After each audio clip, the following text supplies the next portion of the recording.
Olá, essa é a disciplina Química dos Alimentos. Eu sou a professora Priscila Botelho e vamos dar início à aula 6. Para melhor aproveitamento, é necessário que você leia atentamente o material disponibilizado, siga as orientações solicitadas para a realização de cada atividade, procure seu professor mediador em caso de qualquer dúvida, atente para os prazos de realização das atividades e explore o ambiente virtual. Você deve realizar a leitura do material de estudo antes de qualquer atividade. Lembre-se, todas as atividades têm prazo a serem cumpridos. Agora, você já pode iniciar as atividades. Bons estudos! Escurecimento não enzimático. Os objetivos dessa aula são conhecer os tipos de escurecimento não enzimático, entender as reações de escurecimento não enzimático, verificar os efeitos desejáveis e indesejáveis dessas reações, propiciar o conhecimento de como ocorre o escurecimento enzimático e compreender os fatores que influenciam o escurecimento não enzimático. Em geral, as reações de escurecimento não enzimático são desejáveis, por levar à melhoria da aparência, do aroma e do sabor do produto. Como exemplo, temos o café, a carne assada e o doce de leite. Mas essas reações também podem ser indesejáveis do ponto de vista nutricional, e em certas condições do ponto de vista estético, alterando a qualidade de cor e sabor, como exemplo, o leite em pó, na desidratação, a perda de proteína e ainda a formação de cor amarelada. As reações de escurecimento não enzimático em alimentos estão relacionadas com o aquecimento e armazenamento, sendo dividida em 3 mecanismos: a reação de Maillard, a reação de escurecimento do ácido ascórbico e a reação de caramelização. Reação de Maillard. A reação de Maillard envolve açúcares redutores, como a D-glicose e um aminoácido livre de uma cadeia proteica, formando compostos que se polimerizam. Esses compostos têm alto peso molecular, aroma e coloração escura. Nesta figura, nós observamos a transformação de uma piranose em uma furanose, ou seja, esse mecanismo de transformação proporciona para a molécula da D-glicose uma facilidade na reação de Maillard. Aqui está representada a reação de Maillard de forma esquemática, onde você pode observar na etapa inicial a interação de uma amina com um açúcar redutor. Essa interação forma o produto de Amadori. Após a formação do produto de Amadori, na etapa final da reação, há a formação de HMF, para em seguida ser formada a melanoidina. Para que ocorra a reação de Maillard, é necessário alguns fatores, como a temperatura.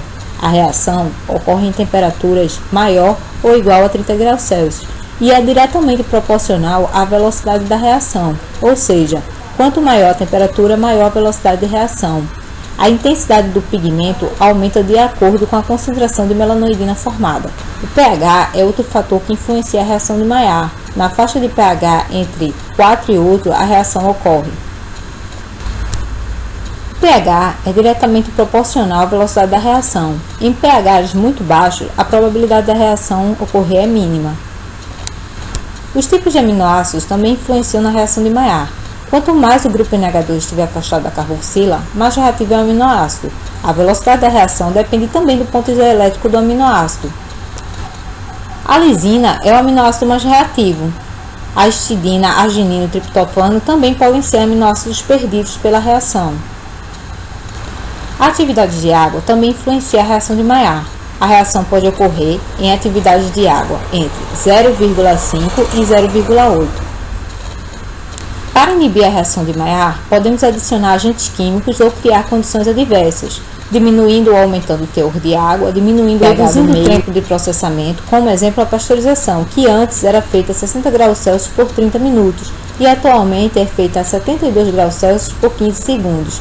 Também podemos remover uma das substâncias reativas, como no exemplo do ovo em pó, que se adiciona à enzima glicose oxidase para remover a glicose do meio e assim evitar que a reação ocorra. Reduzir também a temperatura de armazenamento para temperaturas menores que 30 graus Celsius. Outra forma muito utilizada na indústria é a adição de sulfito, onde o sulfito interage com a glicose formando o hidroxisulfonato.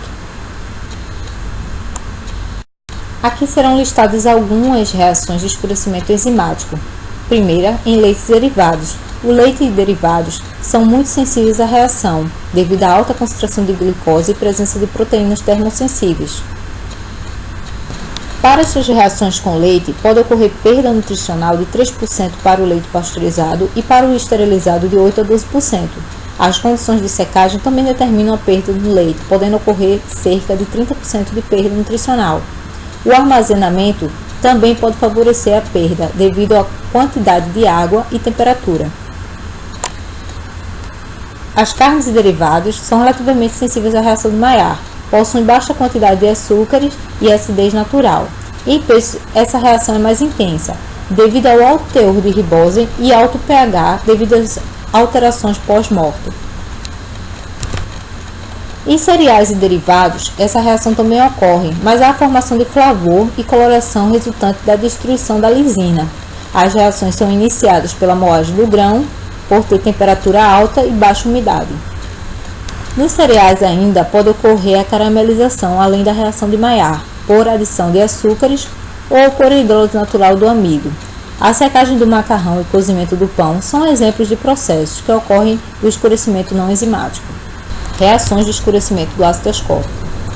São características dessa reação o alimento exposto à luz, ar e calor, na presença de íons cobre 2 e ferro 3, em baixa umidade devido à atividade de água, não depende diretamente do pH. Na ausência de catalisadores, o ácido ascórbico reage lentamente com o oxigênio. Neste esquema, podemos observar o ácido ascórbico reagindo com oxigênio para a formação do furfural, e em seguida o furfural interage entre si, formando a melanoidina. A concentração de ácido ascórbico varia de acordo com as condições de crescimento, maturação e tratamento pós-colheita. Como exemplo, temos batata, couve-flor, ervilha, pimentão, tomate, espinafre, abacate, acerola, banana, goiaba, maracujá e morango. Podemos observar que a acerola tem um maior percentual de ácido ascórbico em sua composição.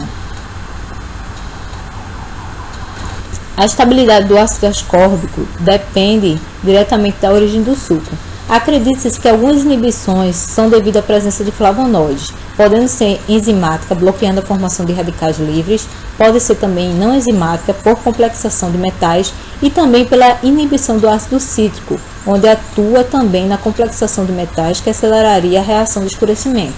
Neste esquema, podemos observar duas formas de reação em frutas e vegetais desidratados, onde o ácido ascórbico pode interagir com oxigênio e frutose, formando a melanoidina, ou o ácido ascórbico pode ser transformado em dihidroácido ascórbico, que vai gerar o ácido xilônico e o ácido oxálico. Para evitar as reações de escurecimento do ácido ascórbico, podemos fazer o uso do SO2 ou SO3 no processamento e armazenamento, e assim impedir as reações de escurecimento.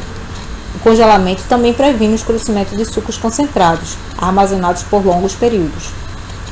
Caramelização.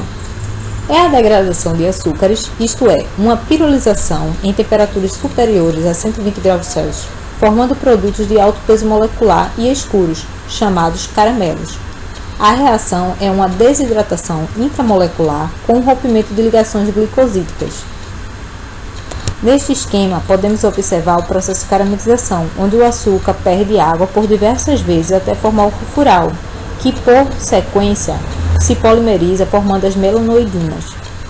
Nesta imagem, podemos observar diversos tipos de caramelo, variando com a concentração de melanoidinas formadas. Na caramelização, a composição do pigmento é complexa e pouco conhecida, porém, caramelos obtidos de açúcares diferentes são similares em composição. A fração de baixo peso molecular possui o açúcar que não reagiu, o ácido pirúvico, aldeídos e derivados do furano. A reação é essencialmente iônica, podendo ser catalisada por pHs ácidos entre 2 e 4 ou por base, pH de 9 a 10, apresentando maior velocidade em meio alcalino. Nesta figura, podemos observar que o escurecimento não enzimático ocorre em atividade de água acima de 0,5. No processo de caramelização, podemos citar o café, onde o escurecimento é desejável devido à mudança de aroma, cor e sabor. Na torrefação, os grãos são submetidos a temperaturas variáveis e a cor final depende da temperatura, tempo e luminosidade em que o café foi submetido. Nesta reação, primeiro, a decomposição de açúcares redutores a temperaturas mais baixas. Após isso, há a decomposição de açúcares não redutores, como exemplo a amidrocelulose, a temperaturas mais altas, e em seguida a formação de pigmentos escuros. Em temperaturas mais altas, a decomposição dos monossacarídeos é mais rápida, resultando em produtos mais escuros, assim como em temperaturas mais baixas, a decomposição dos monossacarídeos é mais lenta, resultando em um produto mais claro. Para o grão verde é feito um tratamento térmico, e aí obtém-se um sabor característico. Geralmente são utilizadas temperaturas entre 200 e 250 graus Celsius, de 5 a 15 minutos. Observe nesta tabela a composição do café torrado.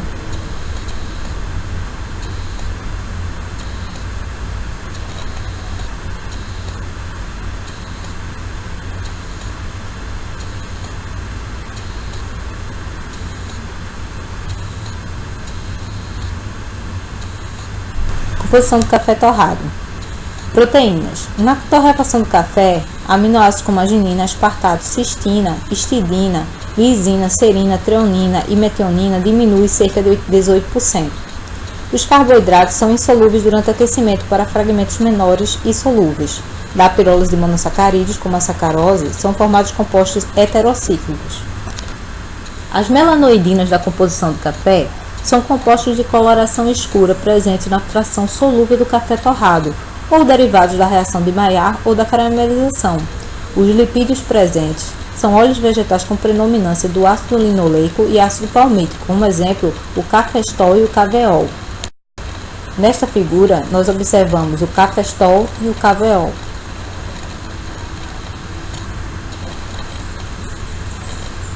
Nesta tabela, podemos observar um resumo para os mecanismos das reações de escurecimento não enzimático, citando a reação de Maillard, em que mostra que é necessária a maior quantidade de aminoácidos, a oxidação da vitamina C, que é necessária a maior concentração de oxigênio, e a caramelização, que não depende nem de oxigênio nem de aminoácidos.